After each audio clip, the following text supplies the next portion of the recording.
Okay, before I want to get into this video, I just wanted to say happy birthday, Markiplier. Absolute legend. The YouTube legend turns another age. I've actually forgot his age, but happy birthday, Markiplier. You've always been an inspiration to me. Thank you. Now, I was busy watching Still Wakes the Deep. I was watching Jacksepticeye's video on Still Wakes the Deep. I rewatched it 3 times now because it's actually such a good freaking game. I can't play the game because I'm too scared. I get scared shitless. I can't even play any horror game without my trousers absolutely falling off the charts, alright? It goes all the way down and it just starts drowning. And I came across this video. YouTube recommended me this video because it's so I was looking at the whole Stop Killing Games movement the entire time. Okay, my good man, explain to me. Explain to me what the real problem is with Stop Killing Games. Another day. Yet another YouTube storm. Mm. And obviously, egos are clashing like hell. Yes, egos are very much clashing like hell. Have you seen what's going on with Pirate Software? I'm sure you have. My good man, my handsome man, yes, I'm sure he has seen what's going on with Pirate Software and freaking Accursed Farms, alright? But please, okay, let him carry on, let him carry on. I'm not listening to it, hold on. And the views are climbing like no tomorrow. And somewhere along the way, the actual issue is got completely lost. Okay, yo, this is getting spicy now. I wanna see what's going on. I'm Aria.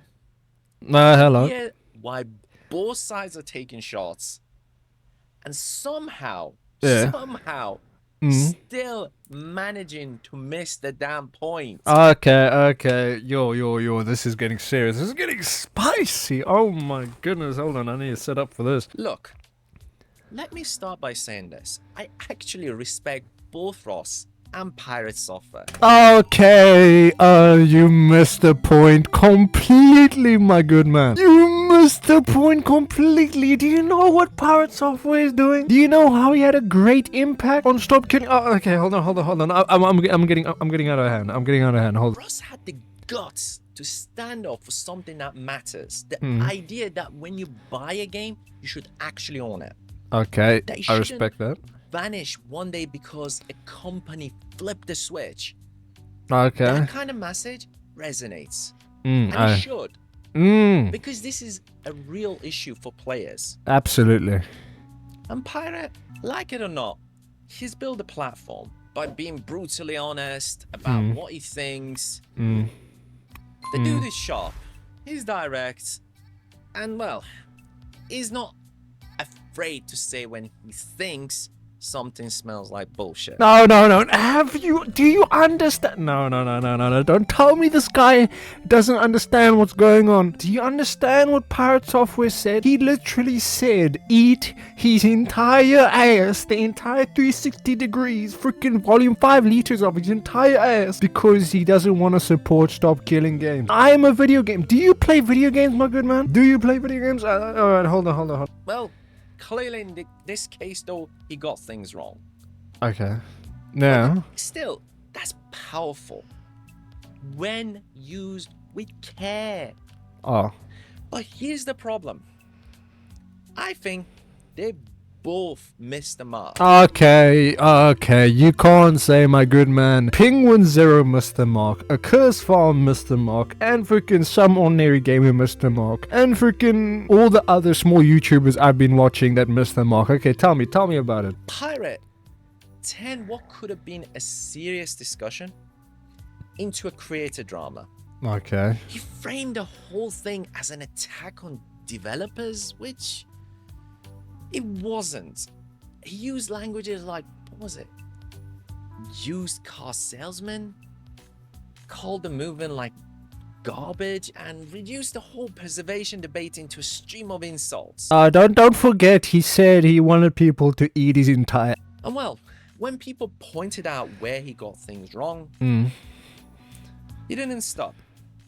He doubled down. Oh, he doubled down, that alright. kind of ego, it derailed the actual message. A message that was never about hating developers. It was about accountability, ownership, and the idea that a single player game shouldn't die just because a company loses interest. You know what? I respect that. I respect that he knows what Stop Killing Games is about. But here's the thing. Ross, meanwhile, has the right heart. Don't get me wrong, but not the right plan. What do you mean not the right plan? Let me... Okay, alright. His vision is noble. Okay. But the petition itself reads more like a wish list. What? What do you mean my wish list in Steam? Oh, so you're telling me, alright, I want a wish list for the crew to become, compatible so everyone can still play the game even though the servers are offline? Alright, let me wish list that thing and hopefully it'll come out in the next, 5 years or so. You lost points on that, my man. You can't say wish list. That is strategy. There's no legal pathway. There's no political roadmap. It says we want this to change, but doesn't say how. And that's a problem. It's like walking into, The Apprentice, the show, with a big dream, but no business plan. Okay.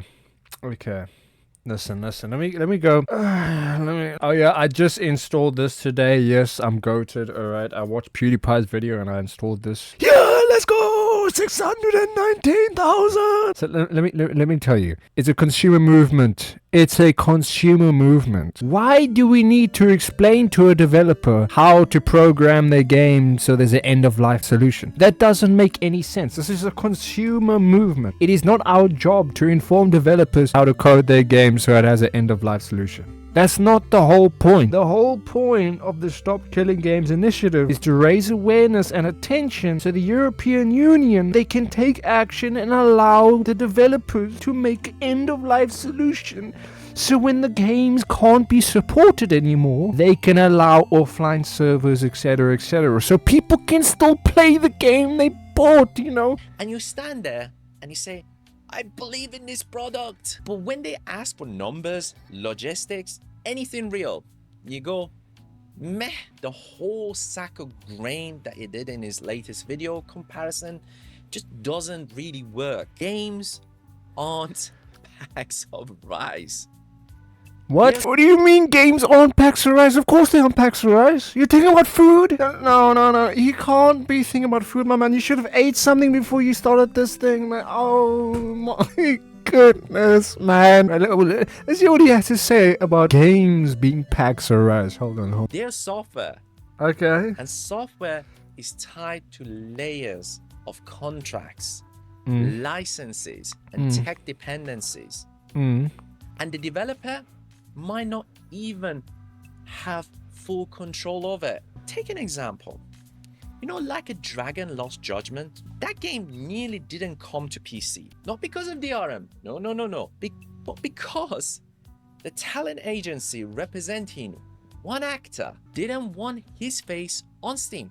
One contract, one agency, and the whole release was on the verge of collapse. Alright, I see what he's saying. So he's saying, because games are legally binded by contracts and a bunch of things and licenses and whatever the case may be. Take San Andreas, for example. There's a bunch of licensed music on San Andreas that you listen to when, riding around in San Andreas. So basically, if they have to preserve that game for the future, they still have to pay for those licenses. And it's a whole confuddle because having the game still allowed to be preserved with those music and licenses, it's gonna have a whole problem. But what I say about that situation, you can take away the license. I'm gonna be honest with you. If the game companies have a problem with it, take away the licensed music, take away anything that is licensed that has any relations to any Hollywood actor and stuff like that. And what you do is you can send it out to the community. There's always gonna be patches whether you like it or not, okay? There's literally a patch for GTA 4 that restores all the radio songs and music from the previous version of GTA 4 on PC. You can literally do that, and Rockstar is not paying for the licenses that the patch has, but you can still do it and get the original radio sound. The community can still restore the original content that was in the game. If the companies have to, alright, but the community will restore the original content when we get to play. It's Carry On, he made a good point there, made me think for a bit, alright? I never thought in my entire life, but now I'm actually thinking for it. So, in Ross's proposal, who's responsible for sorting those kind of rights? Who manages the music licenses, the facial scans, engine plugins? I just talked about that. And then, there is other tech issues. Okay. What if a key tool like NVIDIA Physics that we recently had just gets taken away? Okay, well, and then I already explained the whole we thing. get to the whole source code thing. Okay, let's see. Ross's idea hinges on. I know he says it doesn't, but it does. But most games are built on closed source engines. They're not open source, they're closed source, tied to proprietary tools, tech stacks. If a studios are forced to release that, it opens up Pandora's box. Unauthorized clones, malicious forks, all sorts of problems that could devastate an IP. So what do you mean? So if he's saying that the closed source, say for instance, okay, take Final Fantasy Online for example. Say for instance the developers released a code that is linked to the server, so players can create a server. What they gonna do? Are they gonna name the server Poopy Smut Knots or Walking Balls? What people are gonna do? What are you saying? Are you saying they're gonna release the entire open source software to people? You're crazy. Of course they're not gonna do that. What the hell? That's not how this works. The whole idea is if it's a multiplayer game, it's just for people to host localized servers so they can continue playing the game, or they can host client-side servers, or they can host any type of server online so other players can still enjoy the game. They are not giving out the entire freaking open source code, okay?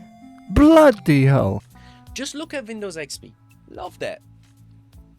Microsoft didn't release the code. I don't want to talk about Windows XP. So who's going to take the blame for legal stuff, for all the publicity issues?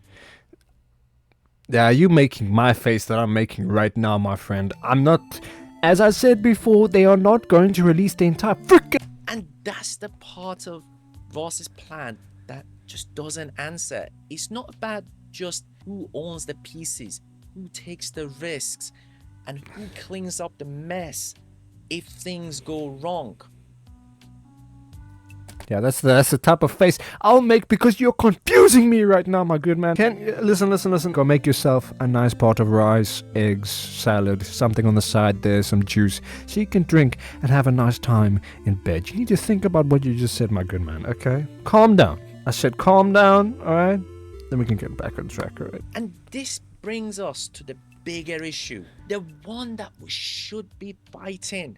Alright, okay. Ross is right about one thing. Let me see. We don't own our games. There we go. Even That's what the I like to single see. player, the ones that require no servers, Exactly. no online checks, no live services. Exactly. We still are just buying the license from Steam. And one click from them, as it says in their terms of use, it's gone. Okay, well, difference is, if you own the game, you can still play it. If you own the game in Steam, you can still play the game. Just click install and bam. For example, if Fear goes down and you still have it bought, you can still install the game and play it for yourself. Take Baby Walking Simulator, for example. Baby Walking Simulator is no longer available on Steam, but if you own the game, you could play the game. Baby Walking Simulator. It's not that hard. You can just install. I can install Baby Walking Simulator right now because I still own the game. I still own the rights to the game. Even if I own a license to the game, I can still play it because it gives me the option to download. Or if that's not the case, take GOG Games for instance. Good old games. You can download it, and even if they take it off the store, if you still have the files, you can use the offline installer to install those games. Easy. That's why more games need to go on GOG Games. That's not ownership. That's just access. And that's the fight we need to go after that we can actually win.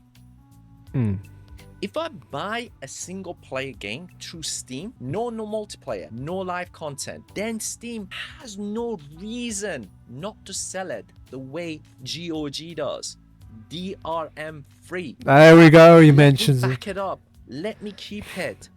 Yes, you can. Let me play it for 10 years from now. Yes, you can, my good man. Without asking permissions. Yes, you can, my good man. My good man, you can literally do that right now as we speak. If you buy a game on Steam, it says you're buying a license, but the minute you own that, right, the minute you have that license, you can still download the game and you can still play it. If he's talking about them revoking it from your library like the freaking Ubisoft does, That's bullshit. That's why I don't use Ubisoft, Uplay or whatever, because they're gonna revoke my damn license if I say one wrong word on Rainbow Six Siege, alright?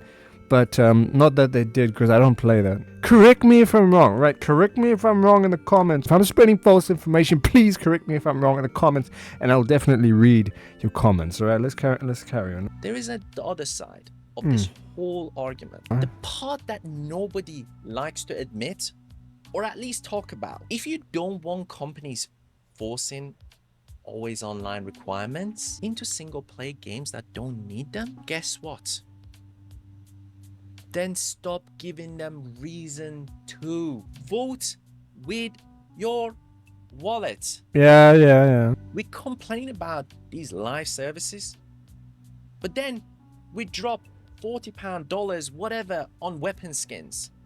Spend hundreds on card packs in EAFC. Let me explain something to you, my good man. Alright, but I have to tell you something. My good man. Do you understand that there's a big player base in China? Do you understand that there's a big player base in Korea, Japan, Canada, Russia, in America, France, Germany, Australia, like literally all over the world? A lot of people don't go on YouTube and watch these type of videos, because if a lot of gamers in Europe watch these type of videos and actually saw the Stop Killing Games movement, then you would see how awesome that is. But no, I bet at least 40% of gamers do not watch YouTube. This what's going on right now, like Penguin Zero and etc.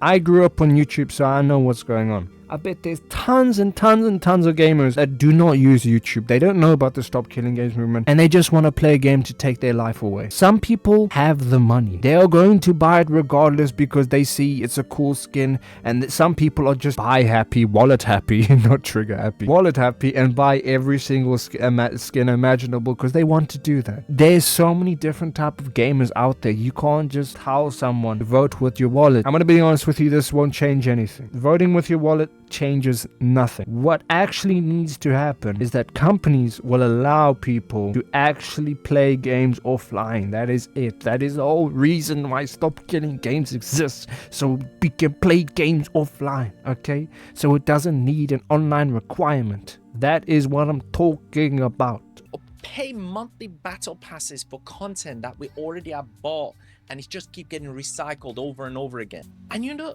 the funniest thing about all this, some of the loudest voices that I'm hearing shouting about Stop Killing Games today, just a few months ago, they were yelling boycott Nintendo. And don't get me wrong, rightfully so, because what Nintendo did was just, well, I've already done, is totally unacceptable. But then guess what? They went out and bought a Switch anyway. Oh, don't lie to me. Don't lie to me. I bet you bought a Nintendo Switch here. I'm telling you. I bet you buy Nintendo games as well. What Nintendo did was wrong. Are we all here to bitch and moan, or do we want to play video games? We want to play video games, okay? Listen to you, my man. Over 2 million people bought the Nintendo Switch too. Not just the biggest creators. So if you blame those big creators, you can blame the other 1,999,700 people who bought Nintendo Switch too.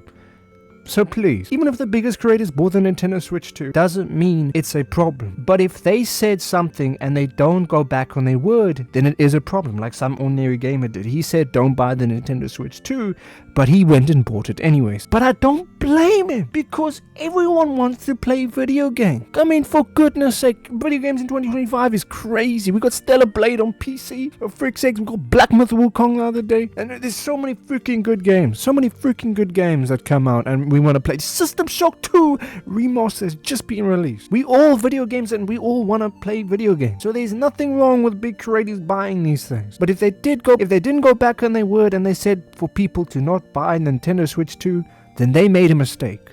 But in the end, they are a gamer just like you, my good man. You sitting there on the screen right now recording this video with those small lips, you are a gamer. Think about the whole general picture and how everyone sees this whole situation. Guess who won? Nintendo. Again, with all the price rises, you know?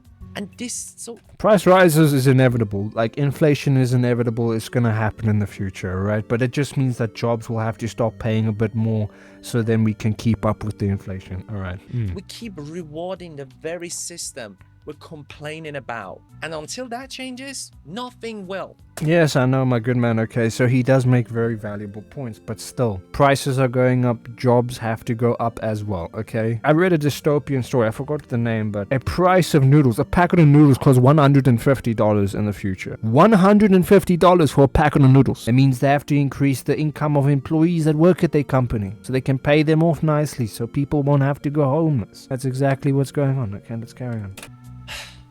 Look, there is no simple answer here, and anyone pretending there is isn't helping. Well, I just made this video, so if you come across this video, hopefully you can watch my answers and you can see for yourself. If you have a problem with my answers, please link them down in the comment or make a video about it. I don't know, whatever you want to do. I'm open to discussion, alright? I just want to know if we both on the same picture here and we want to help the Stop Killing Games movement. I hope you are helping the Stop Killing Games movement, my good man. I hope you link it down. Did he link it down in the description? No. Oh. We just need better choices, Mm. smarter pressure, Mm. and clearer demands. Mm. Let's stop chasing a utopia Mm. that breaks on contact Mm. and start fighting the battles we can actually win. If you stuck around this far, thank you. Seriously. Oh no! Oh no! These are the of course. conversations that actually matters. Oh man! Even they're messy to say the least. All right. If this resonated, hit that like button and subscribe because you're awesome. And let's keep this going in the comments. And in the meantime, hope you're doing awesome wherever you are. And peace. Thank you, my good man. Oh, he got scammed. Penguin got scammed. Honestly, great video, my good man. But unfortunately, I will not be slapping a fat like because you are agreeing with Pirate Software's whole situation. He disrespected Stop Killing Games. And he has this type of personality that just doesn't want to let go and doesn't want to admit when he's wrong. That's the problem. People can improve themselves, but someone like Pirate Software cannot. And I hope that someday that he will actually think back to what he said before and own up for his mistakes. I don't know. Hey, happy birthday, Markiplier. Hope you're having a good day. Love Markiplier so much, honestly. You know what I'm going to do? I'm going to go watch Markiplier right now. Flip this shit. He just made a new supermarket. There it is. There was never a problem with this video. Of course, there was never a problem with this video, Markiplier. You absolutely sexy, man. Get out!